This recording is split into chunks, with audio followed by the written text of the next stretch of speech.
tell me when you are ready. Ready, Maharaj, you can start. Kajal, how can we have Maharaj only on the screen? Yeah, just I've changed to speaker view, and you can turn off the mics. Yeah, Or did that? Thank you so much. yeah. Maharaj, you can start now. Yeah. Om tava kathamritam tapta jivanam kavibiriditam kalmashapaham Shravanamangalam Srimadaatatam Bhuvigrananti ye Bhurida Janaha.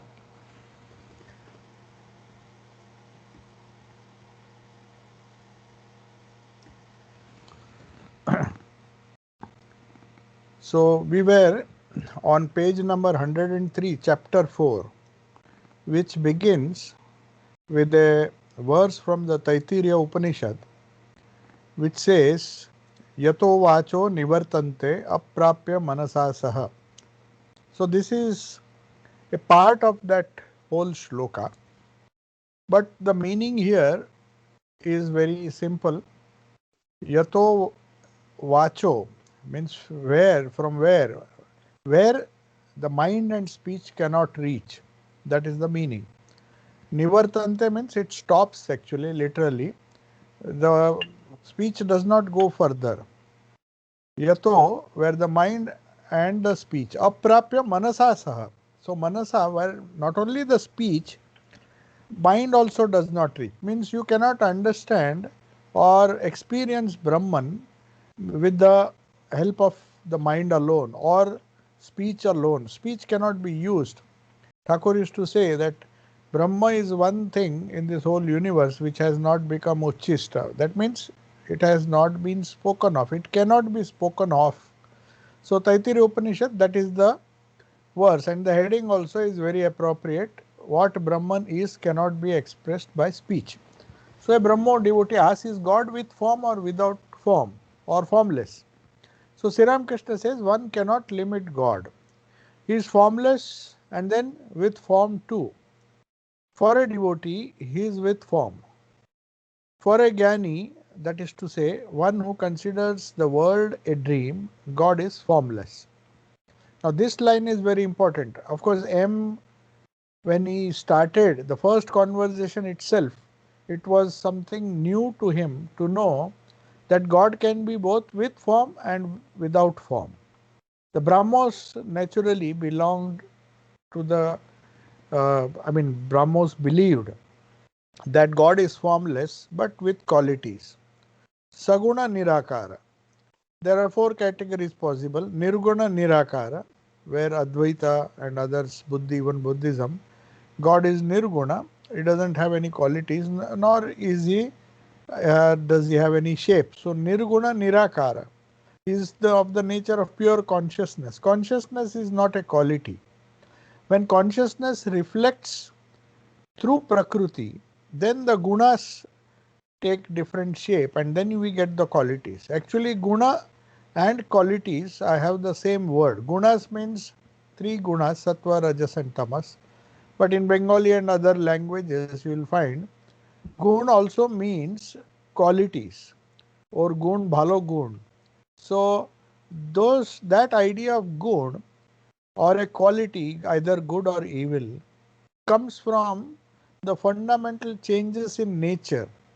If you are tamasic, you will have tamasic guna, which are inertness, dullness, anger, and many other gunas are associated with tamasic guna. But if there is a little bit of rajas, then he will be he will not be inert, but he will try to react to everything. Highly reactive personality. And then you will find the sattvic person who lives mainly at the level of buddhi. His mind is totally at a very high plane. He does not react to external things the way a tamasic or a rajasic person reacts. So as a result, this formless nirguna nirakar, that means that Purusha or Brahman, when it stands alone, it is advaita. There cannot be two. So the moment you come to the level of Prakriti, then Prakriti, because of the three gunas, gives rise to different forms and also some kind of form. So it becomes Nirakara, becomes Sakara. And the gunas also come. When it form is there, then you also have qualities. So there are different forms. They have different names, Nama Rupa we say. So each form symbolizes a particular name, and that name is also symbolizes a particular combination of the gunas. So Saguna, Sakara. Sakara means with form and Saguna. But Brahmos took a different view. They said God is Nirakara. He cannot have a form. He is all pervading. And that is why we see all the poetry of Tagore and others. They are full of the glory of nature.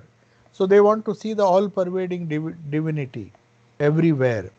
So they worship God, which is who is Nirakara. He cannot be given a form. So then people will ask, if he doesn't have a form, then how will you know it is God? Then they will say that he has infinite qualities like compassion, beauty, purity, and all those things. That is an explanation, no doubt, but Advaitins will not accept it. So that's why Sri Ramakrishna says, depending on our gunas, depending on the gunas of the devotee also, the God he believes in changes. For a devotee, he is happy with God with form and also with qualities. He wants a human form for his God with human values, only with the good values or values like compassion and all those things. So he believes that if God can take a human form, he can come in the form of an avatara or a deity whom he worships, then that God should be compassionate. He should give him strength. He should give all the uh, different things which he needs to survive in the world. So for a devotee is with form, and along with that form there are gunas. So they believe in Saguna Sakara. But for a Jnani, that is to say one who considers the world as a dream. So if he considers the world as a dream, it that is why they say Advaita as a philosophy and Advaita as a practice can be two different things. Unless one feels the world is like a dream, and we don't care what happens in the dream. We may get frightened or we may react, but we don't care, because once the dream, we wake up from the dream, it doesn't really matter. Then we understand, we heave a sigh of relief that, oh, after all, it was a dream. Something bad happens in the dream and we think we are suffering, and then suddenly you wake up and find that there is no problem at all, and then it it helps you to reconcile or stabilize. So also the waking world also, if you think it is something like a dream, that is what Jnani is supposed to do. He has to understand and pierce the wheels of Maya. He says, yeah, there may be a combination of different gunas of Prakriti resulting in different animals, different human beings, different forms that we see. But this whole Nama Rupa, the name and the form, they do not really exist in essence. Only consciousness exists. So for them, God can be formless because they don't need a person because they are very strong. Uh, if they have the courage, Swamiji says, don't just talk about jnana, try to live it. When he says live jnana, what he means is really consider this world to be a dream. If we are 100% sure or 100% convinced that the world is not a very stable thing, whatever we see is just a higher form of dream. Dreams come and go very fast. The waking world is a definitely a dream, but it may be long lasting. Maybe it will last for 100 years. But after that the dream breaks and another dream starts. A new body people get. So God is formless, but these people don't accept that or don't think that God has to come in a form to help us. Because he says, what is the use anyway? The world is a dream. We just have to endure it. They have to be, the Advaitins have to be very strong right from the beginning. Because right from the beginning, they say the world does not exist. This world is just a dream. It is as unreal as a dream. Whereas the devotee thinks, one who follows the Sakar and Saguna Brahman, he thinks that God is one and the world is another. So he is a dualist, he is a Dvaitavadi or Vishishta Advaita. But he says, I am a person, God is also a person, and the world is another thing.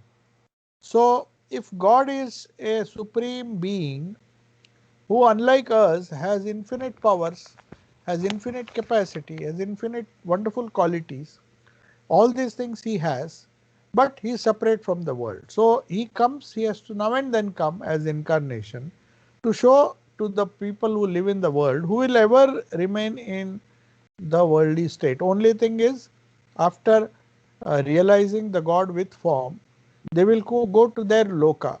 The Vaikuntha, if one is a follower of Krishna, then if we say we have a Ramakrishna loka. So all these lokas are nothing but places or states of mind where the Lord manifests himself in full, apparently in full control of this whole universe. So he is the Ishvara, so he can take avatara. That's why Thakur used to say, avatar Shakti hoy.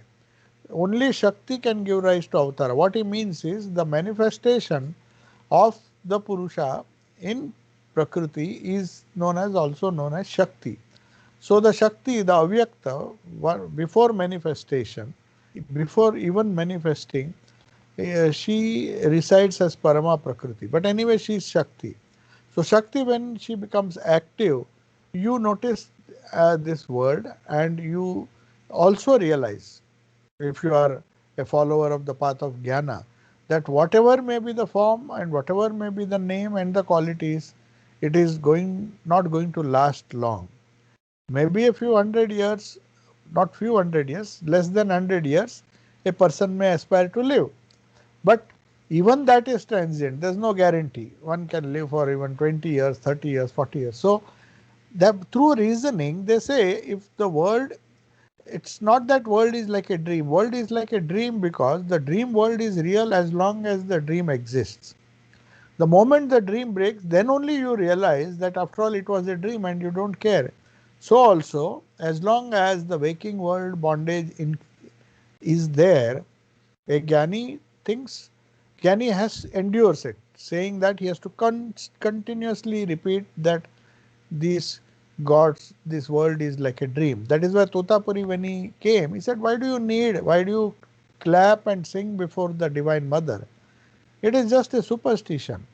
Just as our body is a superstition, the body of the God whom you worship is also a superstition. So you can't just pray to Mother and expect that the superstition will go. So you have to give it up. That's why Sri Ramakrishna got upset when Totapuri told him that you should not be worshipped. And he said, I am not going to come to Mahakali. Of course, later on something happened which made him accept God with form. So anyway, the Lord manifests to him as a person, to a bhakta. Jnanis such as Vedantis reason, not this, not this. Not this means not what you see as a manifestation of Prakriti. So that Prakriti, which is temporary, which is not eternal, it's not of the nature of Satchidananda, that Prakriti always changes.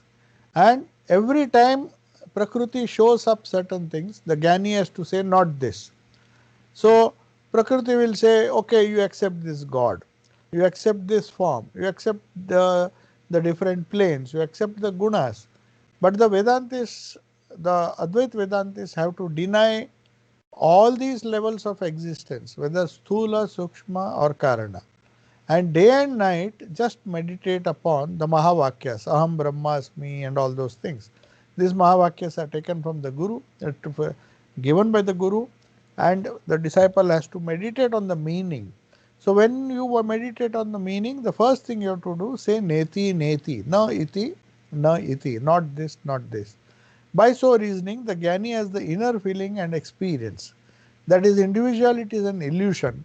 So the world also is like a dream. Now all our ego and below, the mind, the reactive mind, the buddhi, everything being a compound of a mixture of gunas of Prakriti, they cannot be permanent. So he says the Jnani has the inner feeling and experience. It's not because it is written in the books that the soul is immortal, and Arjuna was told this in the second chapter, that the Atman never dies, but he had to still fight, he was still afraid of death.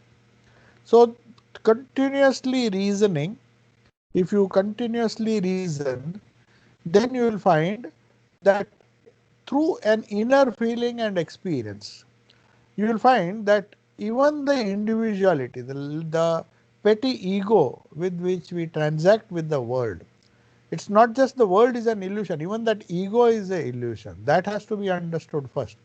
We first try to deny the world.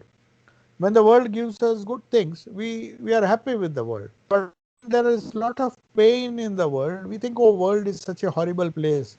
I hope it is an illusion. Or all vairagya comes and you become humble. But the moment you start, Prakriti gives you some temptation, and you start the process of different things, gathering things around you, then you will find that it is not an illusion. Somebody tells you all your money, your house, your family, everything is an illusion. How will a person? He said, how? No, no, no, it is how carefully I have earned all these things. These are matters of my experience. So for them, Bhakti Yoga is better because it is a slower path but more practical. Whereas the Jnani right from beginning has to deny everything. Even if his feelings come, his attachment and all, uh, he has to deny that if it is gross. But by reasoning, he can get a higher feeling, inner feeling and experience. Experience in the sense, not just hear from the Guru, Aham Brahmasmi, I am Brahman, Neti, Neti, not this, not this.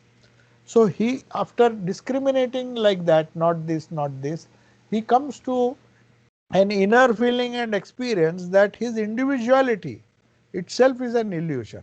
If the world and the objects around him is like a dream, then what about his ego? That is also part of the world. So he does not care and he becomes like a small child. As Sri Ramakrishna used to say, the Paramahamsa is the nature of a small child. So the Jnani feels that the consciousness of Brahman is within, but he cannot express it by speech. What God is, he cannot express in words. So that now here in Swami Sri Ramakrishna is using a wonderful word that is inner feeling and experience. That is the translation that has been given. But the word, Bengali word used is bodhe bodh. Bodhe bodh. Saptami, it is bodhe. In bodha, an intellectual and literal imaginative inner feeling of the real nature. So it is not just an intellectual. Bodhe bodh hoa. Bodhe bodh hoa means the Atman is there. So the actually this has been illustrated. The footnote is there in Ramakrishna Kathamrut volume 3. In August this conversation took place and Sri Ramakrishna explained it so beautifully. A person is lying in a room in the dark. Somebody gropes in the dark to reach him.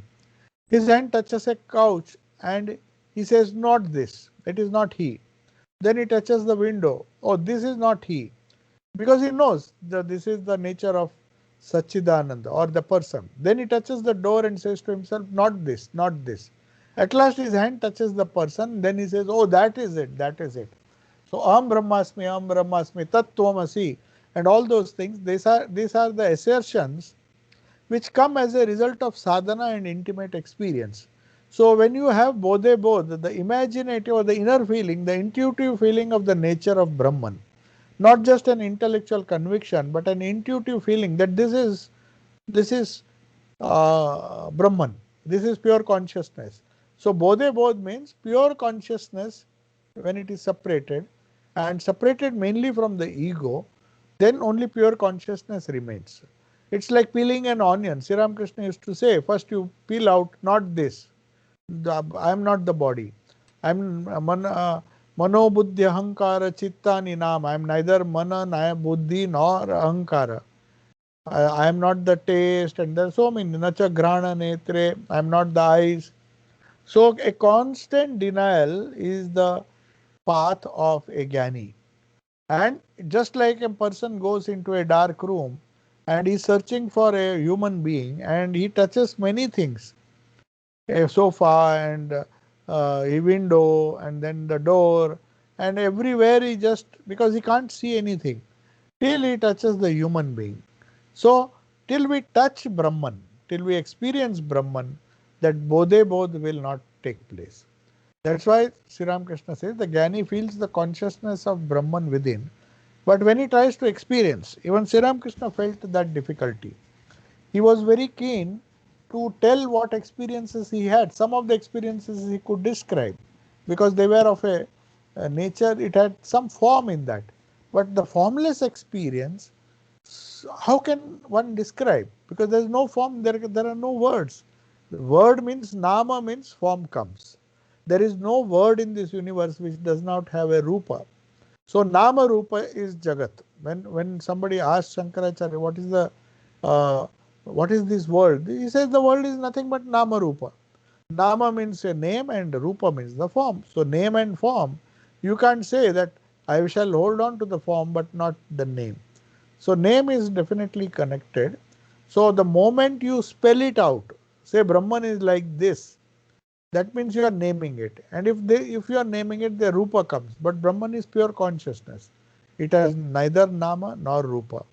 So even the word Sat Cheta Ananda is referred to for Brahman. I mean that word we use, but it is always in the negative or indirect sense that the pure consciousness is known as Sat Chidananda. We know that it is Sat, it exists, it is of the nature of pure consciousness, and because it is of the nature of pure consciousness, that eternal nature of the Atman gives us so much joy. Bhuma eva sukham, na alpe sukham asti. Bhuma means in the vastness, in the whole. Bhuma, the vast expanse. In the infinite, you can say, is joy. Na alpe means in the small transient things, however precious they may look, they're all transient. It is there now, it will not stay with us for long. So that bhuma eva sukham, na alpe sukham asti. I don't want to bother about the little pettiness, the little ego, and the little body, the little mind, little buddhi. Not this, not this. When you say it is like that person who is in a dark room, he is searching for God, but suddenly when he touches a human being, he says, oh, I got him. So that is what indirect knowledge doesn't help to get the experience. You have to touch that person. That is the person. This means that he has reached the person, but he still hasn't known him intimately. He just touched him. So then he gives another example. Do you know what it is like? It's like a shoreless ocean of Satchidananda. Water in the ocean turns into ice at places with the cooling influence of love. Now this is a wonderful explanation. If you search in the scriptures, you will not get. So Sri Ramakrishna, perhaps he has seen frozen icebergs somewhere. I don't know where he would have seen because he never went to the Himalayas, but maybe for Sri Ramakrishna is all knowing, so he can definitely know. He doesn't have to see all the things himself. He can, through his mental eye, he can see. But he knows in the extreme north or extreme south of the world, you will have these Arctic and Antarctic regions where ice is formed in the sea water itself. So Sri Ramakrishna is referring to this particular very, very big ice which has, with the water in the ocean turns into ice at places with the cooling influence of love. So love has a tendency to cool everything. Jnana is like a bright shining sun which cannot cool. Though Jnanis are very cool people, but at the same time it is not associated with the cooling influence. When you say cooling influence, you are using it in a restricted sense here. See, water becomes ice in some places. So he says, other times as God manifests and takes a physical form for the devotee. So when does the sun of knowledge, when the sun of knowledge rises, the ice melts. So for a Gyani, he doesn't bother because he says, I am concerned, I just want water. So I see water, last expanse of water, I know that is Brahman. But somehow in some places it has become ice. So I just want to melt it. They don't want the Sakara form. Whereas the people who want Vaikuntha, who want to go live with their eternally live in companionship, like Ramanuja said, Sayujya Mukti. Sayujya Mukti means living in close presence of your Ishta. That is the highest goal. They say we don't need anything beyond that because we are with God. So why should I try for the Nirakara or saying not this, not this? So the denial, path of denial is the path of Jnana, and it is very difficult. That's why Thakur says, when the sun of knowledge, maybe when it is dark, people would resort to that path. But the moment the sun of knowledge comes, means summer comes, the ice cubes melt. What does it melt? Melting means the world slowly vanishes. What does a melting of ice signify? Sri Ramakrishna gave a symbolic explanation, but what is the melting of the water, the sea water? If it is already become a big icebergs, those icebergs, the moment they come, the sun shines upon them, they start melting. So that is why the God does not appear to a person when the sun rises, because that iceberg suddenly vanishes. Not that it was not true, it was true, but for a Gyani, because he has denied even the different forms, he is nothing to do with the world. So for such a Gyani, God does not appear as a person. Also his form is not there. He doesn't believe in a name, but at least the form, if he had some imagination, like Krishna looked like that, Rama looked like that, Sri Ramakrishna, of course, photograph is there. But his form is not visible.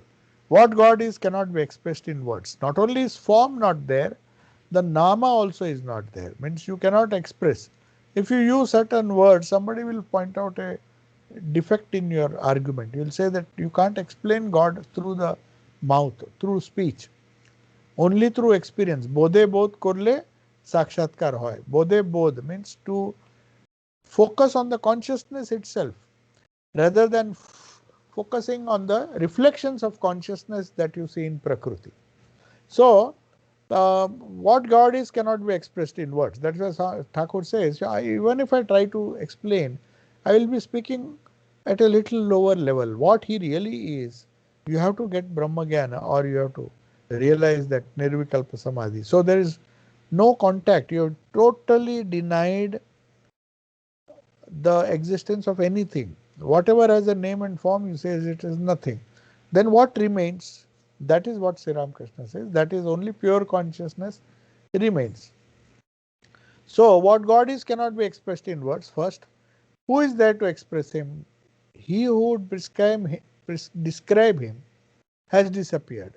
You cannot find his eye even if you search for it. Now they are talking about God. So the person who wants to describe him, if he is doing neti neti, then he will even not need the existence of a personal God. So what is there? He would describe him as disappeared. Who is there to express him? He says, now I can't see him. He doesn't have the faith that he has to perform sadhana. But he will simply say, he who tries to describe God has simply disappeared because the I has gone. Then I just accept the whole world as it is. I don't assert my ego. You cannot find his eye even if you search for it. So a really devoted man, the more he is spiritually advanced, the first significance is that he becomes egoless. If there is an ego, I'm not talking of a show of ego. Sometimes the guru shouts at the disciple just to correct him.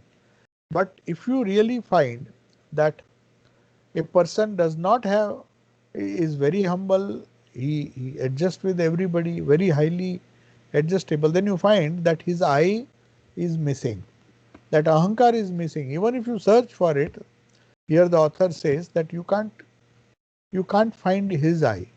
It is he alone who has to find out what that real I is and give up the ego. Every sadhaka has to do that. So Sri Ramakrishna continues to say that once I-ness vanishes completely, then he gives that famous example. First you must peel off the outer red skin of an onion, then the soft white one.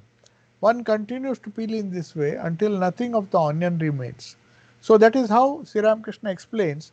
You can't give all of a sudden. First remove the first outer red skin of the onion. After that there will be a slightly softer variety. So slightly softer and outer coat to this, and you remove that, the white coat. Then Sri Ramakrishna says, when you go on peeling like this, one after another, and just have a little patience, then no onion remains. What it means is, through sadhana, if you slowly give up the ego, which is a major obstacle in your life, you just part with whatever brought I-ness in you. The moment you feel that your ego is coming up, just give it a blow and ask him, you just don't interfere. Things are happening. I don't have to assert my ego and make it happen. So that is not accepted in Advaita. So if a person who is practicing Advaita Vedanta, if he is arrogant at the same time, then there is something wrong in his sadhana. So a real sadhaka of Advaita Vedanta will definitely get the sanskaras or the experiences of consciousness, but not the cover, the external world. Even if he sees it, it's not that he doesn't see it. He sees it, he hears it, he does all the things which a gross person, but he is not attached to it. His I has vanished. So the vanishing of the I is a very, very important topic. When the ahankar goes, then you save a lot of energy also. That ahankara makes you extremely rajasic. Sattvic ahankara is still better. I am a disciple of God, or I am a son of God. Those ahankaras till the age of 5, anyway a child has. So even a grown-up person, if he has that ego, if he has that ego, then he can't make progress. But if his ego has become so small that he practically does not resist, so in that case, nothing of the onion remains. That is what Thakur says. First you peel off the outer skin, then the soft white one, and then finally you come to a portion where very little onion remains, and finally when you take the transcendent jump, then nothing of the onion remains. So Sri Ramakrishna says, when I-ness vanishes, who remains to look after it? Who is there to tell what the inner feeling and experience of the real nature of Brahman? Now this is a very peculiar and a very correct question. And Sri Ramakrishna says, when the I has gone, then why do you want to test? If you are testing your experiences, that means your I has not gone.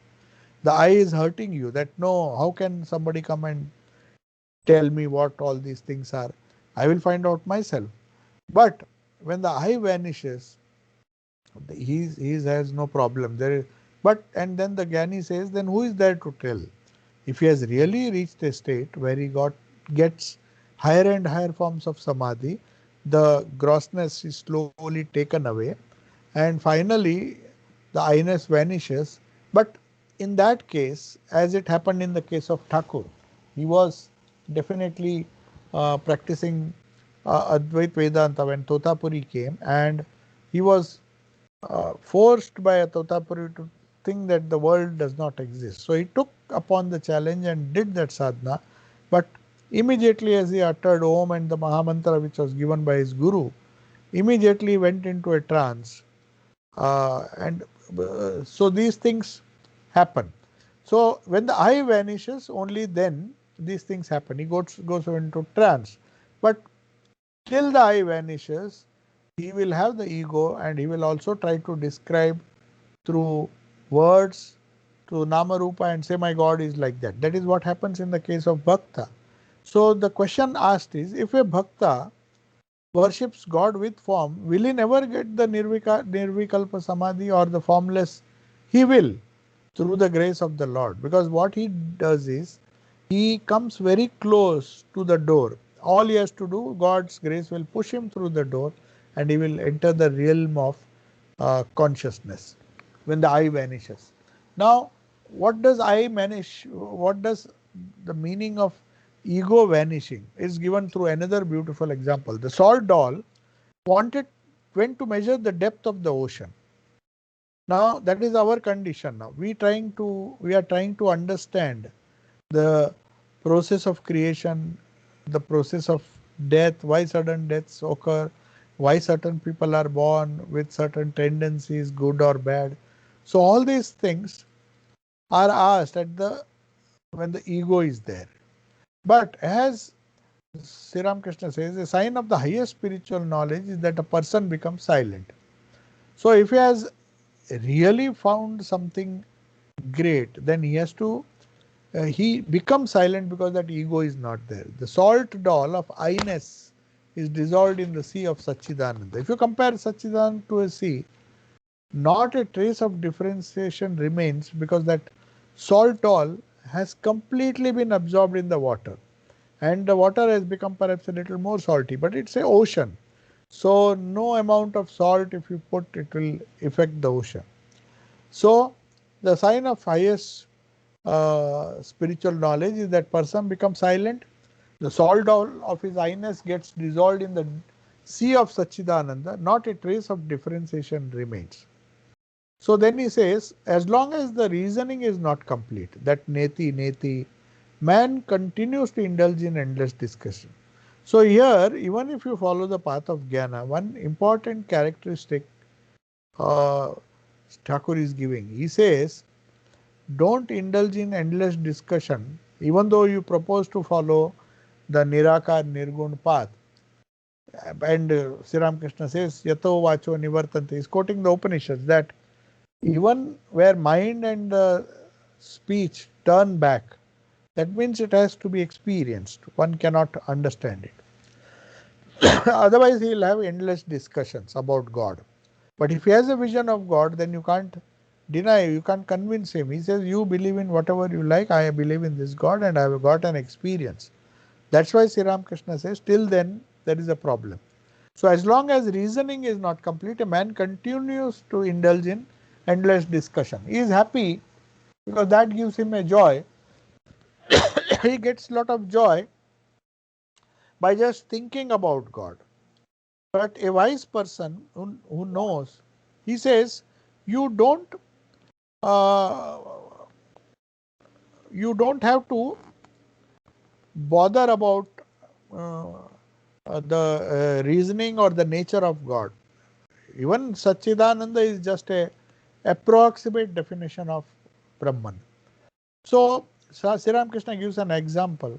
He says the gurgling sound of water stops when the pitcher is filled with water.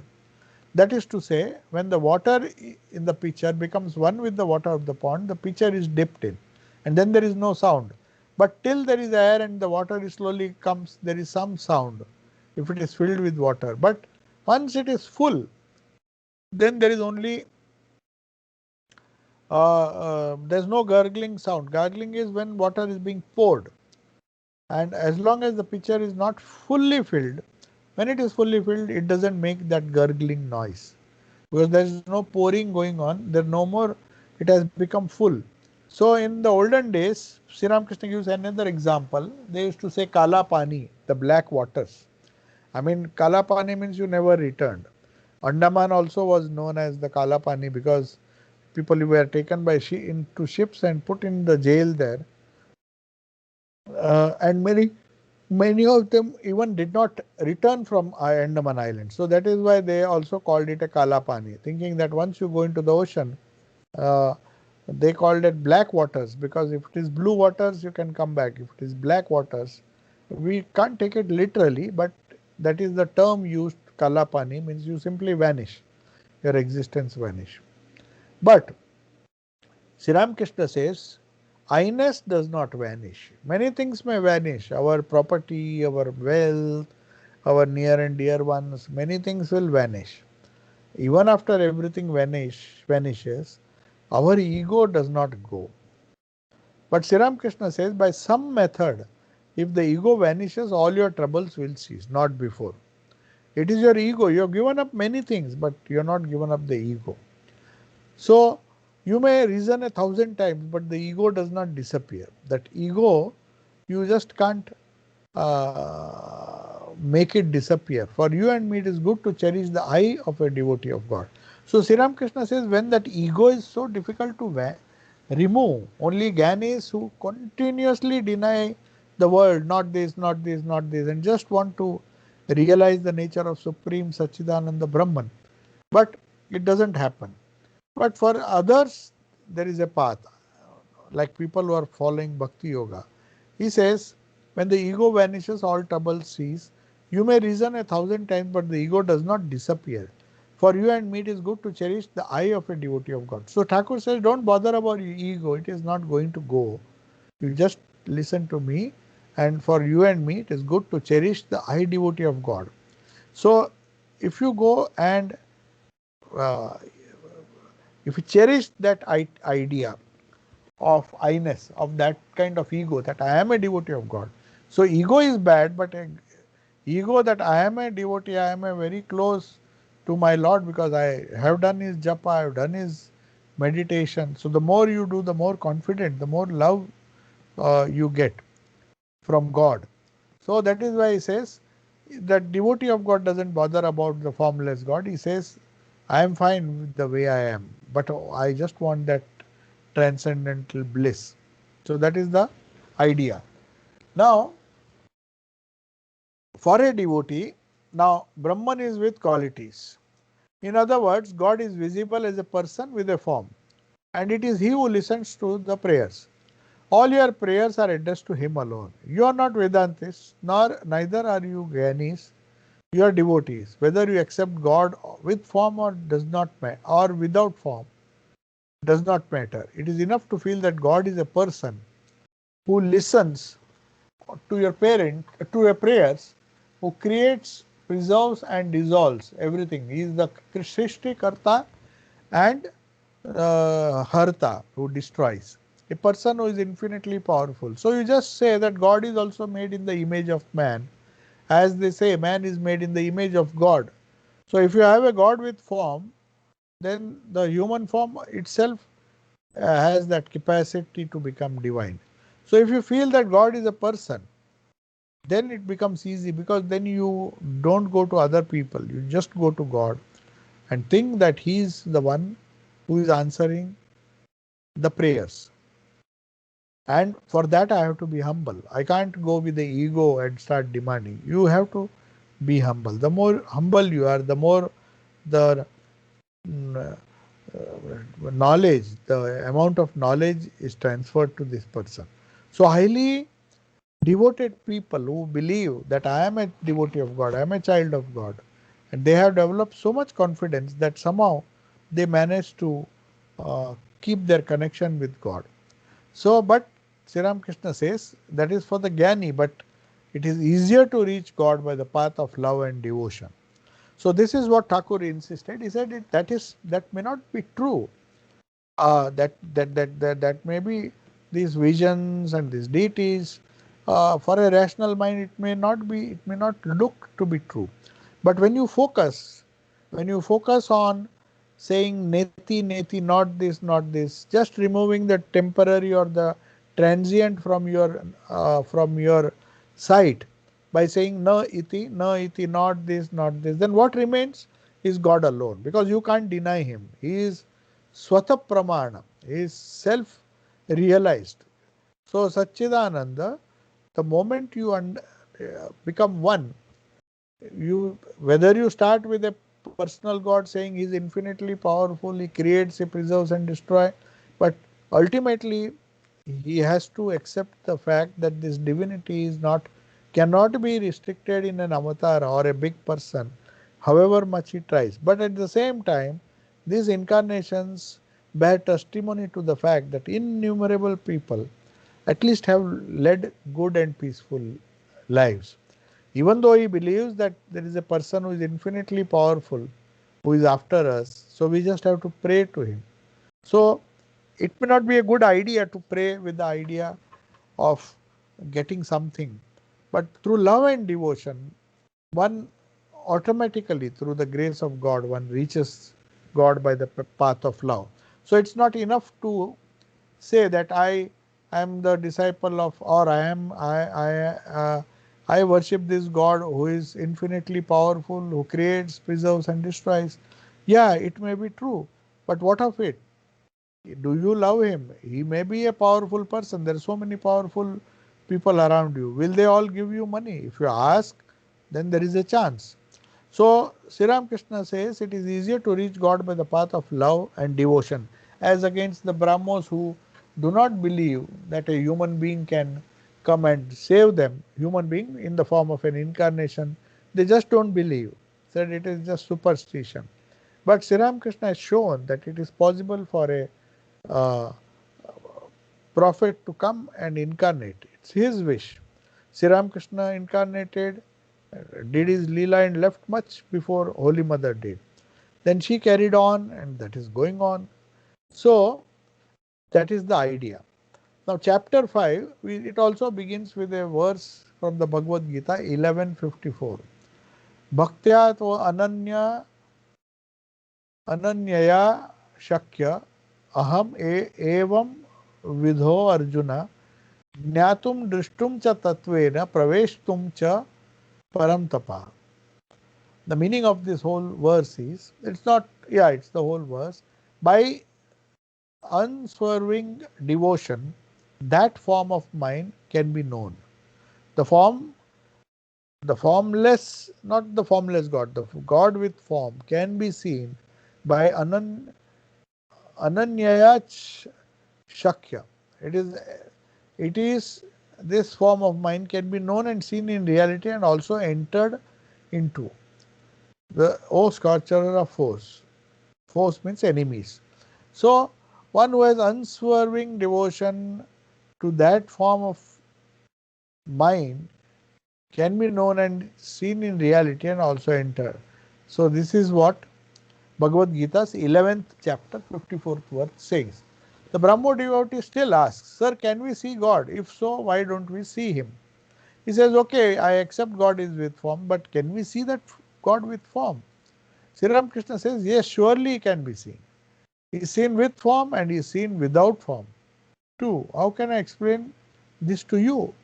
Sri Ramakrishna is saying, I want to explain, but I am not able to explain clearly, because God can be seen and with form or without form. If you want the Brahmo method, you believe that someday the gramophone will, the thing will work.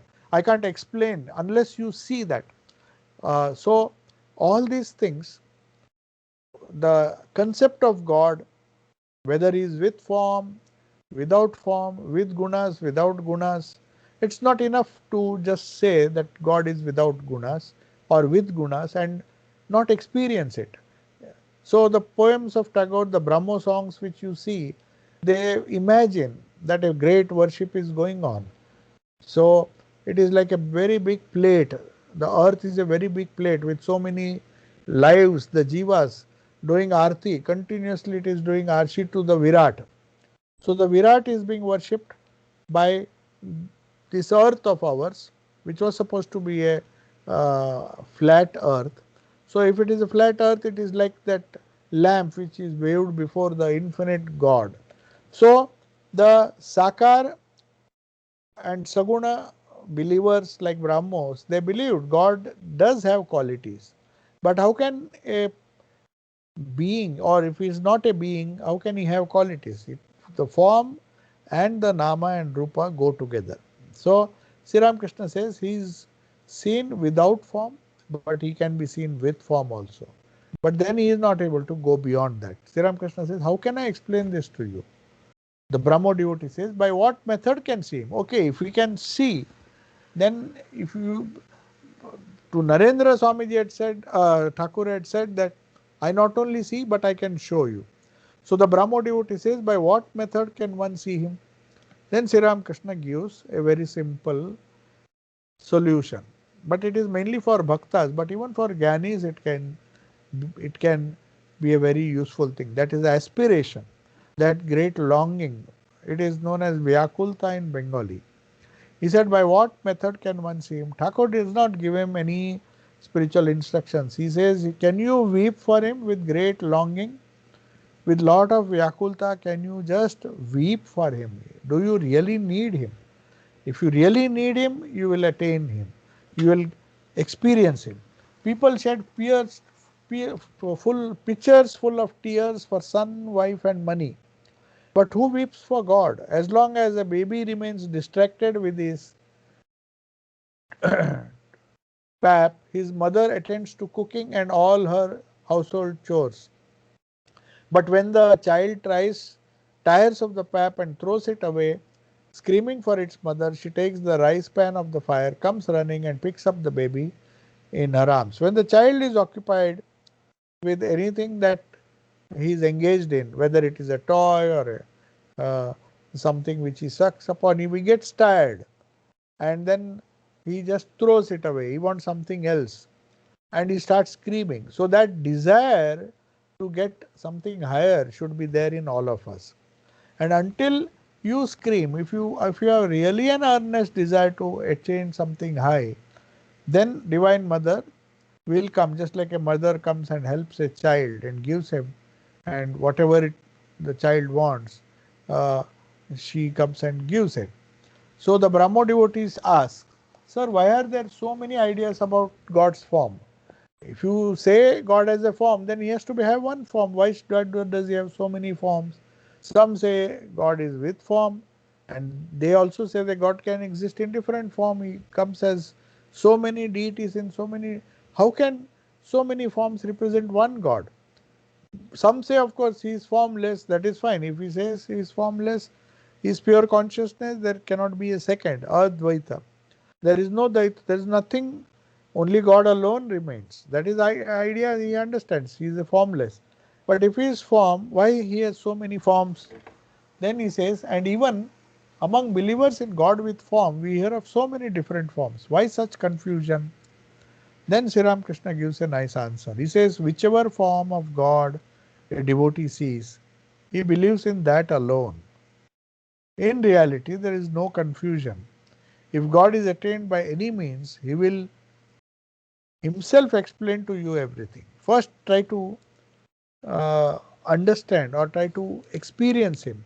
And then the Lord himself, as Sri Ramakrishna used to say, sometimes I wanted to know what the Vedas.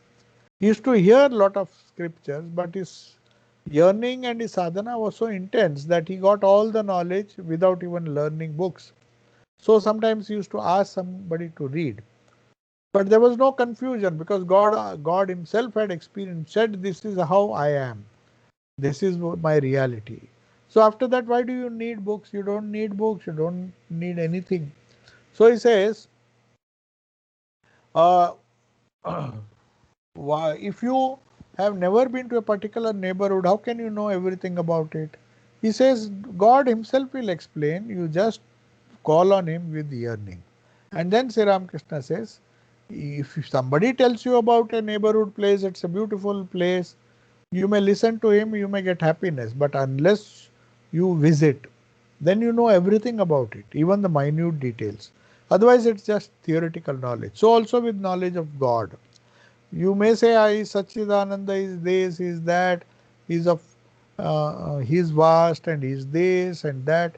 But what about it? How can you know everything unless you have experienced him? Then you know him full.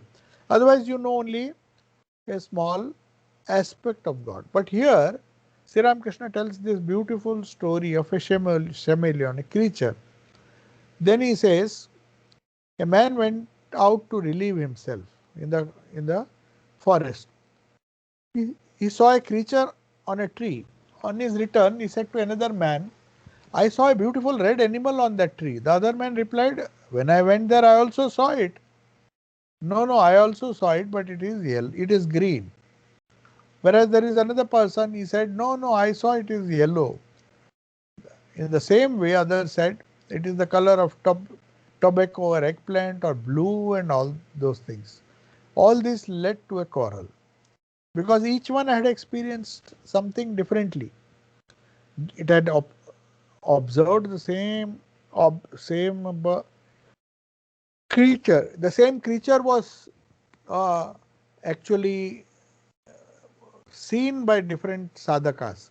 Some saw it as green, some saw it as red, and some saw it as even colorless. So that is why there was quarrel, because everybody's experience may be unique, it is different, and if it doesn't tally, you don't have to quarrel. One has to go forward in one's own path. Then they went to the foot of the tree. In such cases, if we don't know it, there is no point in arguing. Let us go to a person who has authority. So it is the Guru who can tell you what exactly is your path. Otherwise, there will be confusion. You see from a narrow perspective. Just as these people were saying God is yellow because he happened to see the creature, the chameleon, when it was yellow. But another person sees him in a different color. So either blue and yellow and all those things. So naturally you'll quarrel because under the tree they have come independently, and each sadhaka has arrived at a different goal as far as religion is concerned. And but still they quarrel because they say that this experience, if you don't have, you have not realized him. How can you realize? This is the experience I got? So, but the other person says, but I saw him in a different way. So Sri Ramakrishna says there is no need to quarrel, but for that you have to go to the person who lives under the tree. So they all quarreled. One said he is yellow, he said he is blue, green, and all. Then that person says, what all of you say is true, none of you is false. I live under the tree, I know that creature very well because he was there all the time. So he is like the person who removes all the confusion. He says sometimes green, sometimes yellow. So all of you have seen more hues and colors when you come, not the original. I mean, there was no original color, but the color keeps on changing. So it has many colors and sometimes it has no color at all, the transparent. Now it has qualities or now it has none. If it doesn't exist or if it just sits quietly, then you can't uh, see the qualities. If he becomes transparent, if he is green, you can say his quality is green. If you see blue, it's blue. But if it is transparent, it will just it will not be seen at all. So sometimes they camouflage themselves, these creatures, and take the color of water, so that through them they can see the animal which is trying to catch them. They will see a transparency. They won't see the animal. They will see what is beyond. It becomes opaque. It's not opaque. It becomes transparent. The opacity goes away and uh, the transparency increases. So one can clearly see that the one without color is the real. I mean, it has none of the qualities which others Saguna, people who worship the Saguna Brahman have. So there is no quarrel. If one loves Ganesh, let him worship Ganesh, another worship Shiva. But if the essence is shown, if the Guru shows, he says whatever you say is true, it is red, it is green, it is yellow, it is blue, and many more hues. I don't discount that possibility. But if you want a particular color, I can give you, you have to follow this. Now, that's why he says when the Nirakara people see the chameleon, and if they see that there is no color at all, then they will be very happy. Then they'll say God is, that experience will tell them that God is without form. This means that only the man who is always thinking of God can know his real nature. So Sri Ramakrishna makes another important point, that if the person is always under the tree, that means we are always in the presence of God. Then only you can see the different Nama and Rupa associated with God after realization. So Sri Ramakrishna said, first I got the realization through intense yearning. After that, he wanted to experience or love God in different forms. And like the chameleon, he could understand the the acme of experience which you have in particular sect. He wanted to know how Christians worship God, how in Islam is worshipped, or all the sects of Hinduism. but he has to sit under the tree. That means he has to take shelter with God, he has to be in the presence of God. So that is why they say they don't argue at all, because they are there, they are local people, they know it is that person knows who is staying under the tree, that it is the same bird or the same creature which is changing its color. So they are not surprised. They know that one has to have a universal outlook in life. So such people are few who, but that's why Thakur says other people just argue, quarrel and trouble themselves. They don't solve the problem. But one has to really be present. That is what Sri Ramakrishna used to say, that if I really bother about realizing him, then God himself will come in some form or the other. Even if you believe God with a particular form, he will come and explain to you. So Sri Ramakrishna, whenever he had doubts, he wanted to know what the Puranas contain. He said, I can't read. So somehow mother intuitively gave him the knowledge of the Puranas, or some person came, Pandit came and explained to him. So though he could not read or write and all those things, it was never a hindrance for him. Whenever he wanted to experience God in different ways, he found somebody coming. The cosmic mind supported him and his endeavor. So Kabir used to say, the one with form is my father, and the one without form is my father. So mother has tender and she has some qualities which make us dear. So with form is like the mother, and one without form is like the father. That means so that is Brahman. That is the ultimate peace or the ultimate reality.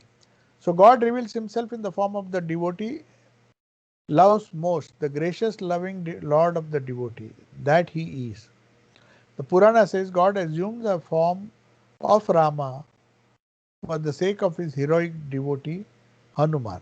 So it is, if one is really sincere, God makes arrangements and explains to you whatever is necessary. Even if you make mistake, or even if you don't have a guru or somebody to guide you, God himself will come in various forms.